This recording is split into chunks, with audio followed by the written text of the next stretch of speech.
Hello everyone, welcome back to the channel. I'm Kris. This is World War I, 1916. This is episode 3 of the 5-part by Epic History TV. Before we get started, I want to tell a little quick story that I was talking today at work about. When I was younger, I'm sure everyone here played dodgeball, stuff like that. So when I was younger, I was in, I think it was like fifth grade, maybe, something like that. We used to play this game called Ninja Ball. So what you do is you try to get as many people as possible to play. Now, I think the rule was we needed at least 3 to 5, somewhere in that range. The amount of people you got, it enhanced the area that you played. This will make sense in a minute. So we might play in someone's yard, and we would have a big circle or a square, and we would have it marked off.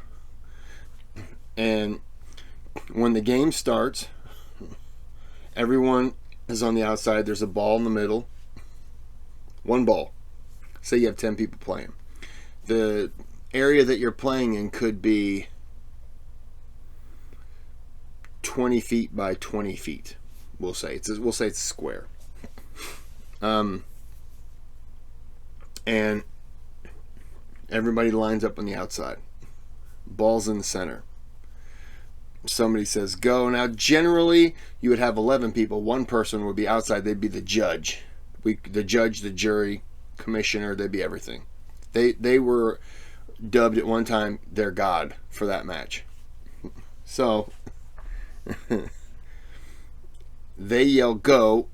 Everyone who wants to runs to that ball. You fight over that ball.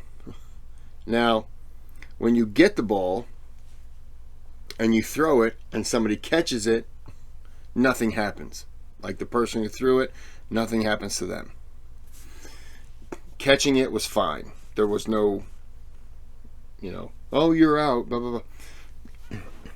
But if you put your hands up and the ball went through your hands, you could no longer use your hands. To pick up the ball, you had to use your forearms.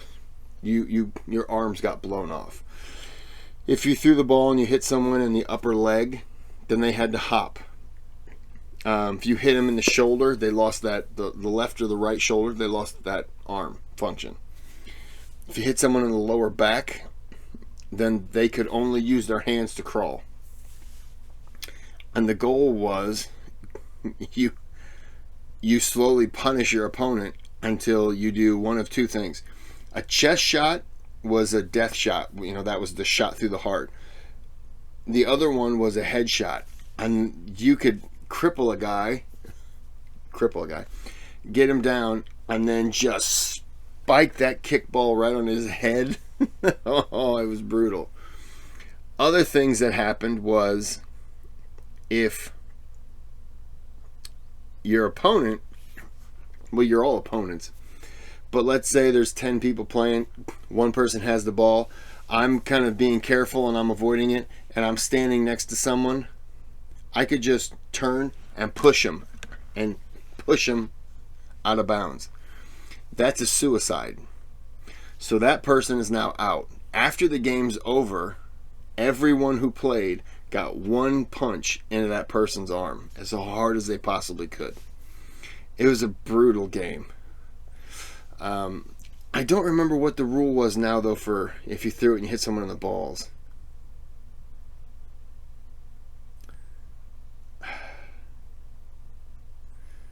I mean, it wasn't like you weren't out if you hit someone in the balls. I'm not saying it was frowned upon, because it certainly wasn't, and it made everyone else laugh. Yeah, one guy, I was out. We were all out. And one of the guys threw the ball, hit someone in the lower back, and he was like, oh, he's crippled. And then he didn't mess with him, and everyone gets out, and it comes back to this one guy. And so the one guy who had the ball that was still in good health, he threw it and hit the ball in the guy's shoulder, and then him in the other shoulder. So then the guy's just laying there, and then he hit him in the upper back, which meant he was pretty much paralyzed then from the neck down. And then just to be a scumbag, just instead of just spiking the ball on his head or whatever and winning, he just picked him up and took him to the out of bounds thing and just rolled him out of bounds. So everyone got to punch him. Oh, it was brutal. Oh, we had fun. We played that quite frequently. It got to the point though where sometimes you get you could have an argument with somebody and they're like, let's play ninja ball, and you're like, no, I'm not gonna do that. I know what's coming. Especially if it was a bunch of them, bunch of friends together, and like maybe you're on the outskirts and they're like, let's play ninja ball. You know exactly what that means. That means they're gonna push you out of bounds every single time. They're gonna team up on you, they're gonna injure you, work you out, and then just roll you out of bounds so they all get to punch you. If you did it one time, everyone punched in the arm once. Did it a second time, everyone got to punch you in the arms twice. If you did it 3 times, because typically might play 3 times, but those 3 games, I mean, that could be 15-20 minute games depending on the amount of people that you had. And like I say, if you had 3 or 4 people, it was a much smaller area. It could be 5 by 5. I mean, there's not a whole lot of running room. So, and if you threw the ball and it went out, everything paused, and then the watcher, they had to go get the ball and come back, and the ball was handed to the person. Like if I threw the ball at, let's say I threw the ball at Sam and he dodged it, the watcher tossed the ball to Sam because it was attempted to get to him. He moved, so Sam got the ball. And what was the rule? We had to change a rule because one of the guys would throw the ball at an angle and it would bounce.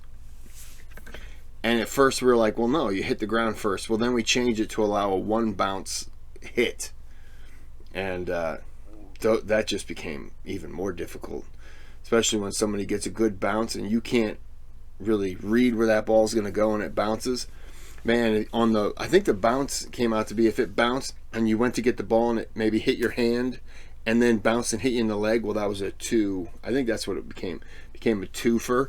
So you lost your hand, and then wherever on the leg it hit you, if it hit you in the shin, then you lost basically the whole leg because you really can't walk from on the knee. But yeah, the bounce was pretty good. But anyways, we were just talking about that today at work, so I just decided to bring it up. It was just a stupid thing. It was fun. I probably played it about 50 times, and it was brutal. I probably played it 50 times. I probably only won twice. One time, I was whittling a guy down, and the area that we were playing in was like 10 by 10, and I was laughing and joking, and he had one arm. He was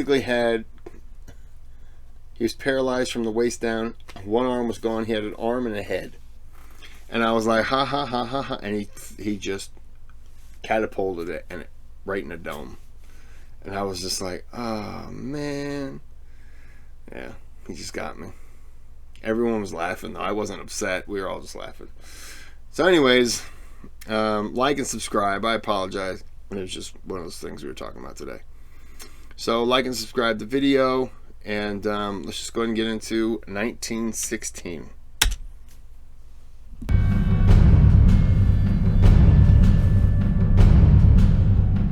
World War I was supposed to have been a short and glorious war.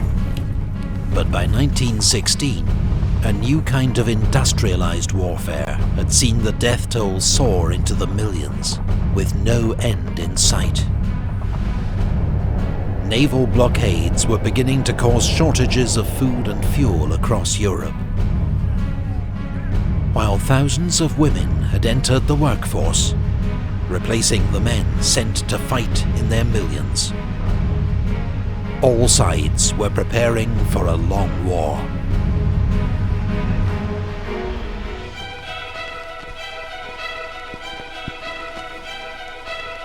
The war has raged for a year and a half as the Allies, continue to battle the Central Powers, recently joined by Bulgaria. At sea, the British maintain their naval blockade of Germany, preventing the import of food and other vital raw materials. Germany has retaliated with a U-boat blockade of Britain, but has to limit its attacks to avoid provoking the neutral USA, whose citizens have already been caught in the crossfire. On the Western Front, French, British and Belgian troops are dug in opposite the Germans, both sides trapped in the bloody stalemate of trench warfare. On the Eastern Front, the Russians have ended their long retreat and stabilized the line, but their army has suffered huge losses. On the Italian front, Italian troops have launched a series of costly, unsuccessful attacks against strong Austro-Hungarian defences. While on the Balkan front, the Central Powers have overrun Serbia, whose army is forced to make a bitter retreat through the Albanian mountains. Now, on the 5th of January, Austro-Hungarian troops attack Montenegro. They are delayed at the Battle of Mojkovac, but 3 weeks later, Montenegro is forced to surrender. On the Caucasus front, the Russians launch a surprise winter offensive against Ottoman Turkish forces. 6 weeks later, Russian troops occupy the city of Erzurum. In April, they capture the Black Sea port of Trebizond. Meanwhile, the British transport 2 motorboats to Lake Tanganyika in Africa. They finally arrive after a 10,000-mile trip by sea and land, and help the British seize control of the strategic lake from local German forces. The same month, in German Cameroon, German troops besieged on Mora Mountain for 18 months finally surrender to the Allies. It marks the end of the Cameroon campaign.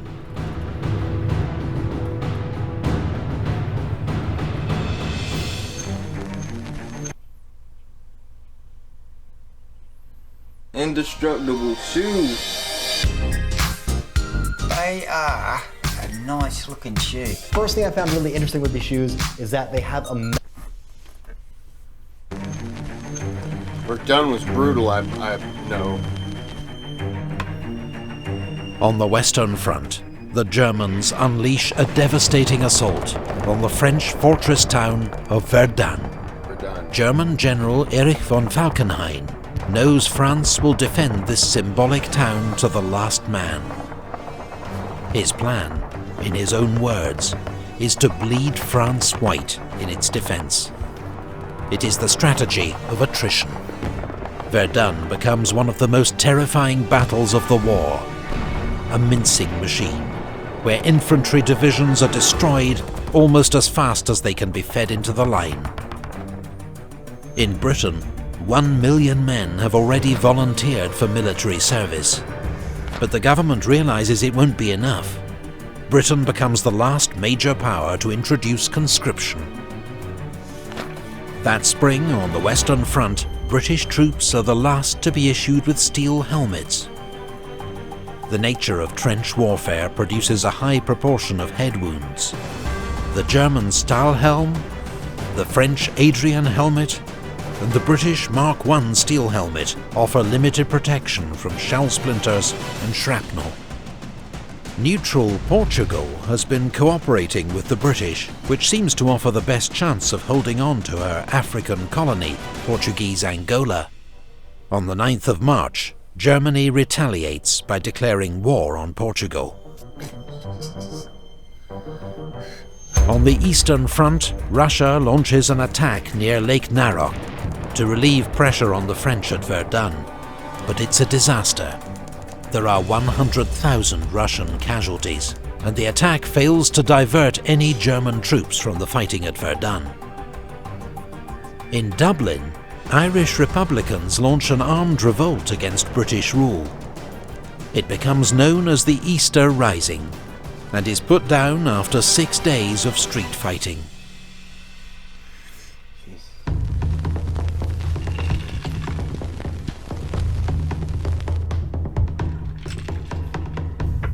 In the Middle East, after a 5-month siege, British forces at Kut surrender.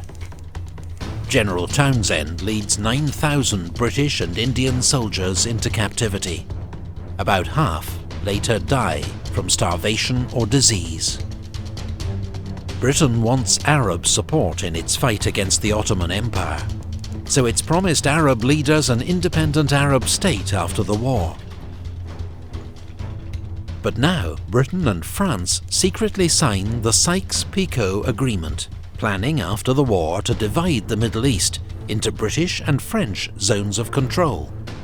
Unaware of this deal, Hussein bin Ali, Sharif of Mecca, leads the Arabs in revolt against Turkish Ottoman rule. In the Battle of Mecca, his forces seize control of the Holy City. On the Italian front, Austro-Hungarian forces launch a surprise attack at Asiago. Italian defences give way. Austro-Hungarian troops are poised to break through into northern Italy. That month in the North Sea, the German High Seas Fleet clashes with the British Grand Fleet at the Battle of Jutland. In the only major naval battle of the war, the British suffer heavier losses, but claim victory as the German fleet withdraws and does not re-emerge from its base for the rest of the war.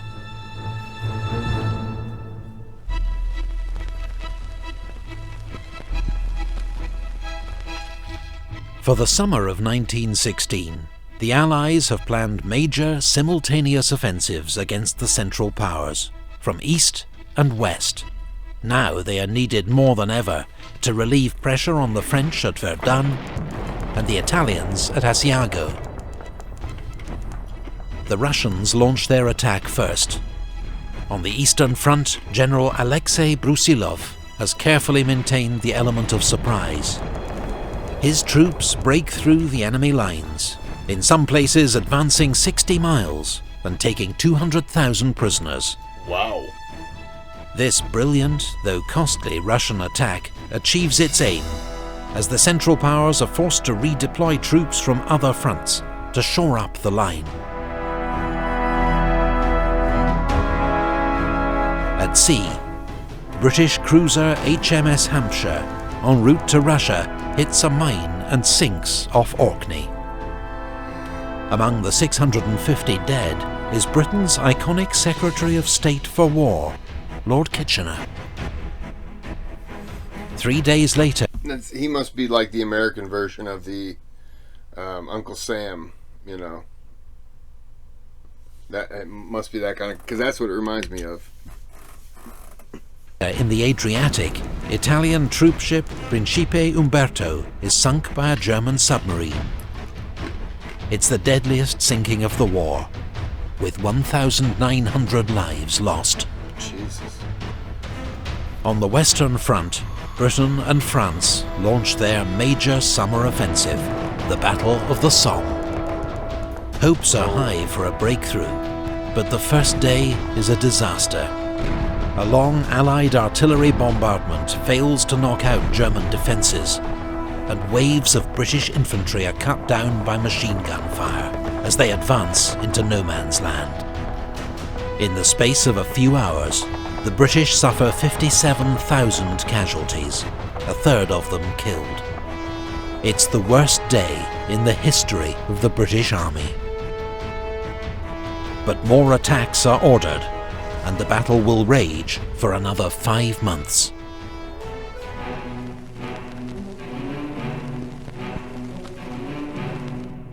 Encouraged by the Russian advance, Romania joins the Allies. But despite an initially successful advance into Transylvania, Romania quickly faces a counter-offensive from German, Bulgarian and Austro-Hungarian forces. The Allied force at Salonika tries to support Romania by launching their own offensive towards Monastir. With Serbian troops in the lead, there are small gains, but dogged Bulgarian resistance prevents a breakthrough. On the Western Front, General von Falkenhayn finally calls off the attack at Verdun. the French army has honoured their commander, General Nivelle's promise. Ils ne passeront pas. They shall not pass. But victory comes at a terrible price. 365,000 casualties. The Germans lose almost as many. Verdun remains one of the bloodiest battles in human history.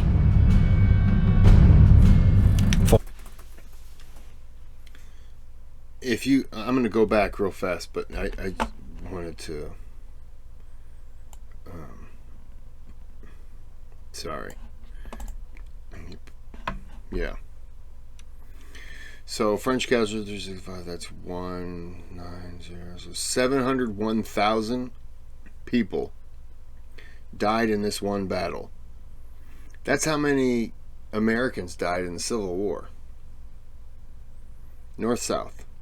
I think it was like 700,000 people. But I mean, that's just one battle, 700,000.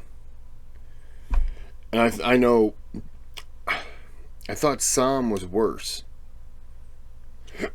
But I knew remains one of the blood. And I could be wrong, but I believe Verdun, you can't live there today because of mines.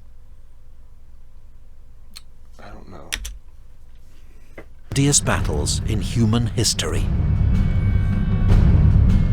For his defeat at Verdun, Falkenhayn is sacked, and Germany's heroes of the Eastern Front, von Hindenburg and Ludendorff, take command in the west.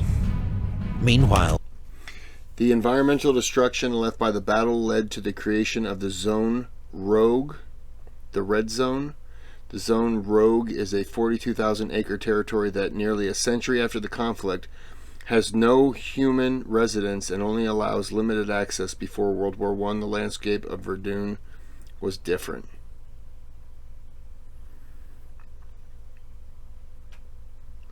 That battle lasted 303 days and remains one of the longest and most costly battles in human history. Hundreds of thousands of men were killed. Shortly after the war, the French government declared a 460 square mile area unfit for human habitation or development.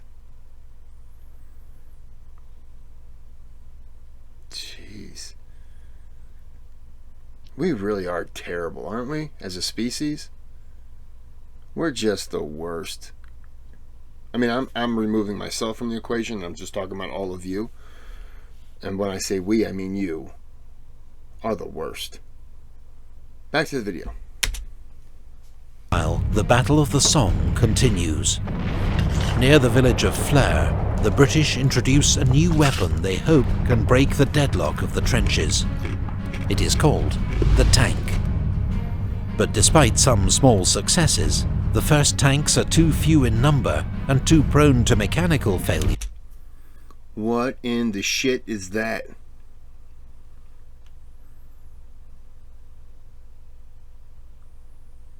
That does not look like... Yeah, you know what? You're never going to perfect it right off the bat, so I can't really say anything negative. Yeah, to make any real impact. On the Eastern Front, Russia's Brusilov offensive comes to an end. Casualty estimates vary wildly, but it's clear both sides have suffered catastrophic losses. Neither the Russian nor the Austro-Hungarian army ever fully recovers.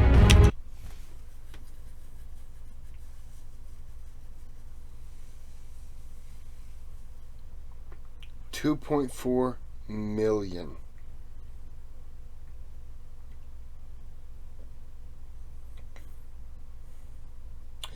This must have been the battle.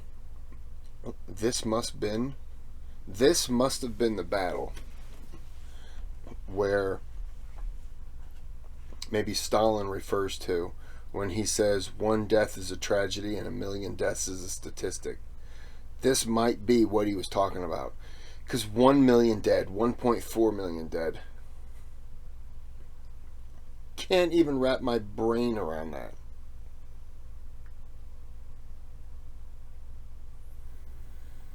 And yeah, I could see why neither of them, were able to recover. Jeez.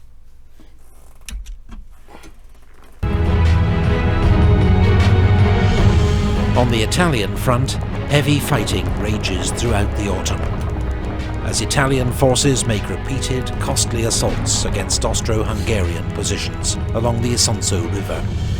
How many goddamn people does Austro-Hungary have? Because so far, they had to have lost well into the 2-point-some million people.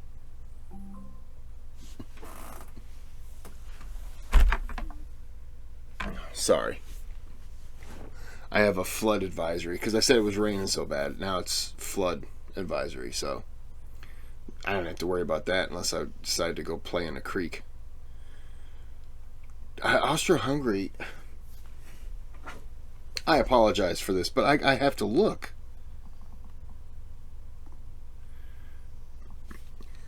How many people did Austro-Hungary lose World War One? According to 1914 to 1918 online, International Encyclopedia of the First World War, estimates of the total losses of the Austro-Hungarian armed forces range from 1.1 to 1.2 million, in addition to 450,000 deceased prisoners of war and 300,000 soldiers who stayed missed after war.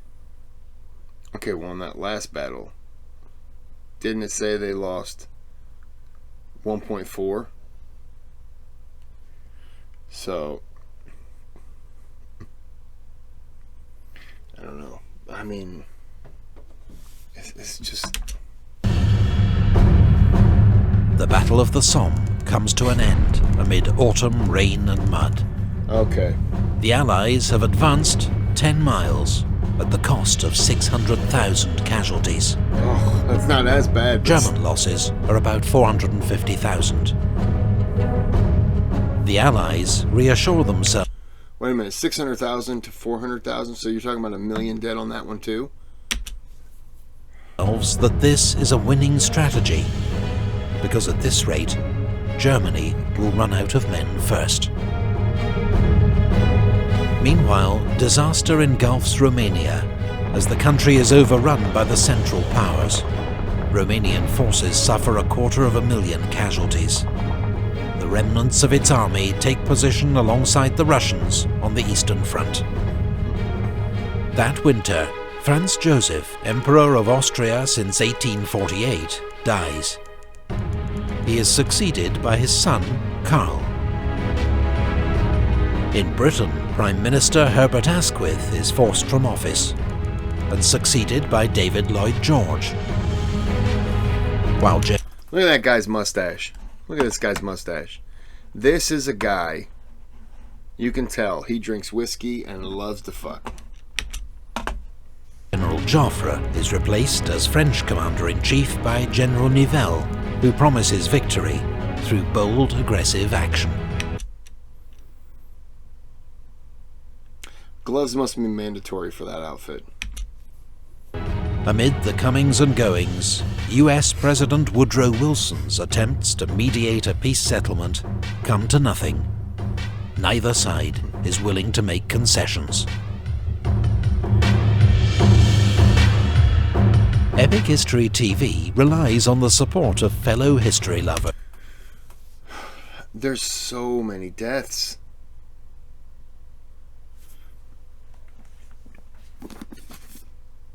Just started.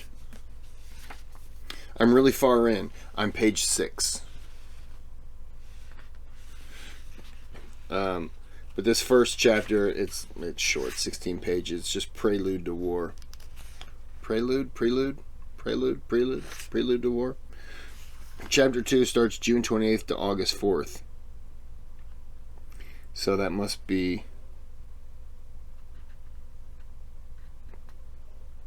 I'm guessing the 28th might... Yep, 28th must have been when the assassination happened. Archduke Ferdinand, I believe. I was trying to look for the name. I'm guessing on the name, but I believe that's what it was.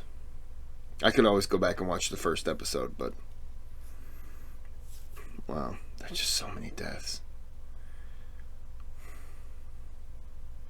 And I'm sure if I listen to World War II, it'll be the same thing. It'll just be so many deaths where you're just like... It's just ridiculous. Waterloo is something I'm curious about too. Alright, well, this is a long enough video. I'm going to end this one here. I think I might just go ahead and knock out the rest of these tonight because I'm kind of on a roll. 6:51. I got plenty of time. Alright. Nah, I'm not going to. I'm going to relax. This is a busy day. It'll be a busy day tomorrow. I got to get up early. I'm going to call it a day. Alright. Well, listen, this is just sad. I'm going to end this here, though. Have a good day. Have a good night.